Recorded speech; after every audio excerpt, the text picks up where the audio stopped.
Have you ever wondered why BYU-Idaho offers such a wide variety of affordable on-campus activities? Students who attend Brigham Young, University-Idaho have multiple opportunities for service projects, intramural sports, performances, and even dating activities in which they can get involved.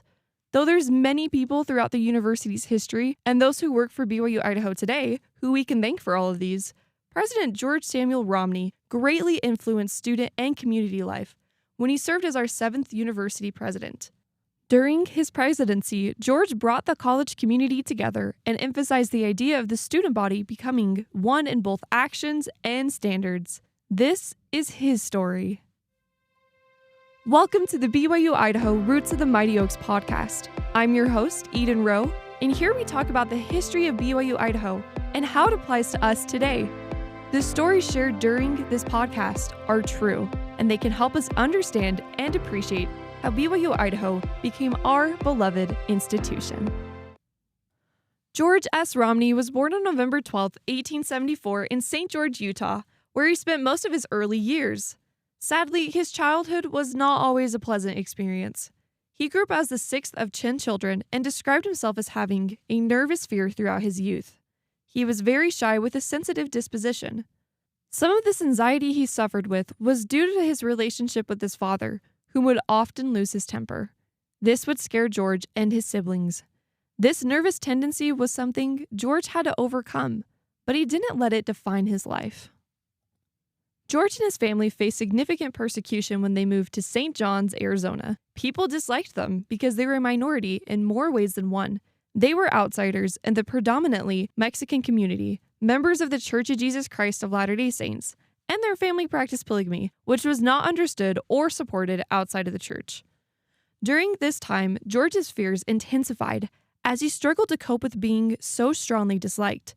I can't help but wonder if this lack of a supportive community in his youth contributed to inspiring George to one day foster unity on our campus, as he understood firsthand the feeling of isolation. George's family eventually migrated to Colonial Juarez, Mexico. He spent much of his life living and working there as a carpenter. He and his wife, Teresa Artemisia Reed, raised their family in Mexico, with George returning home between missions. During this time, he also pursued his high school education. Eventually, his family was compelled to leave Mexico due to, again, outside persecution. They relocated to Los Angeles, California. They made significant sacrifices to support his pursuit of higher education, which resulted in another move, this time to Salt Lake City, Utah, so George could attend the University of Utah. After graduating, he was offered the position of principal at Rick's Academy in Rexburg, becoming the 7th principal. During his term, the title of this position changed from being principal to president, as Rick's Academy underwent a name change to Rick's Normal College. At the time, if his school was a normal school or normal college, this meant it was a school created to instruct teachers how to teach and build curriculum. In addition to teaching courses, Rick's was also teaching teachers, thus the name change. President Romney began his leadership at the college in 1917, near the end of World War I. During the war, various communities across the world were encouraged to come together and unite in finding ways to support their nations. The Rexburg community, particularly the students of Rick's Normal College, actively participated in home front war efforts, including Red Cross work and rationing programs. Their most significant contribution, however, stemmed from their agricultural endeavors. The college and school board received praise for their dedication to producing food for the war effort. Records were continually set and broken due to the relentless labor in cultivating crops. They truly gave it their all. It was evident that the students were engaged and successful in coming together for this cause. However, George recognized both their efforts and their potential. He wanted to create a place with not only high learning, but high standards, a place where students could encourage each other to develop Christ-like attributes such as integrity. He encouraged students to attend more school-sponsored events rather than external dances and parties. Some individuals were bothered by this, but the school responded that the standard of Rick's is clean living, that neither boys nor girls should use tea, coffee, nor alcohol, that pure language only be used, that chastity and virtue are precious. Following this announcement, Rick's Normal College established more specific standards and encouraged all students as well as attendees of school events to adhere to them. It was clear that George aimed to strengthen the community's faith and uphold their standards. George was a strong man who was courageous when he addressed the public with a call for improvement. One of my favorite stories involving George Romney happened in 1918 during the influenza epidemic. This tragic pandemic swept across the world and ended up killing around 50 million people. In fact, more people died from this illness than the deaths in World War I, which were around 16 million.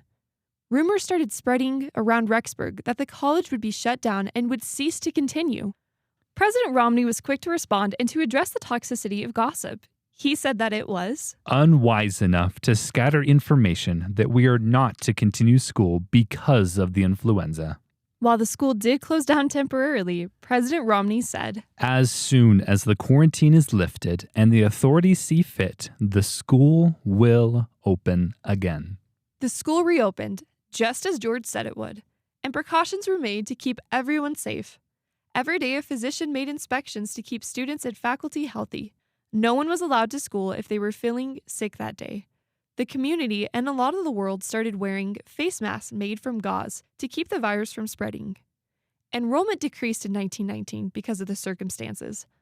But despite the unknown future, President Romney and the school board focused on the present and what they could do to help students and their education. Saturday classes started in order for students to get caught up and to finish when they planned. I'm sure if George could see 100 years into the future, he would be proud that BYU-Idaho also continued to find ways to support its students during the challenges that arose with the COVID-19 pandemic. In life, change, ironically, is one of the only things that is consistent. Sometimes it's hard to adjust and find a new way, and other times the transition is easy and the solution feels flawless. In 1920, the school added a cafeteria to the domestic science department. This cafeteria provided meals to the faculty and students on campus, but it also served a remarkable purpose in assisting boarding students.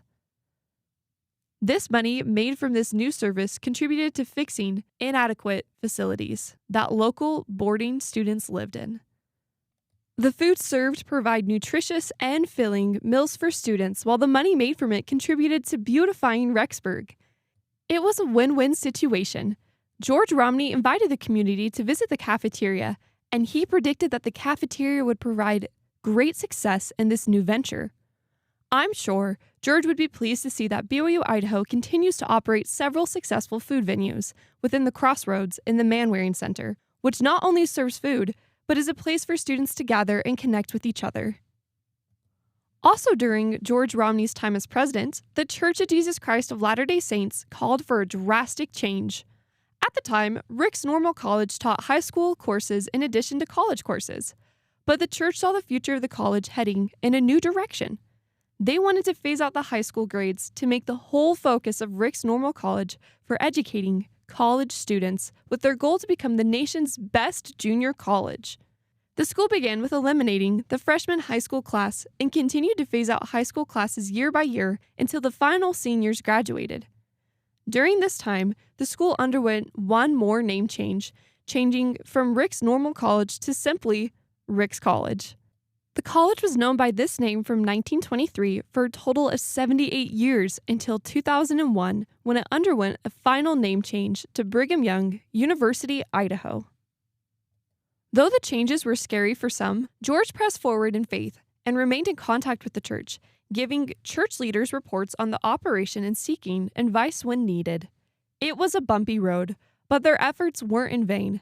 Eventually, the college curriculum was expanded, creating more opportunities for the growing student population. Rick's College eventually became the largest privately owned two-year institution of higher education in the USA by the end of the 20th century. This is something that I'm sure George Romney and the Rick's School Board would be pleased about. George, like many other past presidents, was focused on higher learning, both academically and spiritually. He wrote a letter to the student population addressing this in 1929. This letter was put in the yearbook. Dear fellow students, The world's motor is running in high gear. Its speed is great and its momentum is tremendous. The educated man moves with it, swiftly and without friction. The unenlightened moves slowly and receives a fearful jar when contact is made. To avoid tragedy, let each student of Rick's get in gear and shift to the higher speeds in all worthy movements. I wish you every success. Sincerely, George S. Romney. This was, and still is, a powerful piece of advice. George's focus was always on the people he was with. He wanted communities to grow, and for every student who graduated, to be prepared to help uplift their community. This is still an important part of BYU-Idaho's mission today. What we have to offer our own communities can and will make a difference. Let us all strive for higher values and always picture the end in mind. Thank you for listening to the Roots of the Mighty Oaks podcast. This episode has been produced and read by BYU-Idaho communications student Eden Rowe.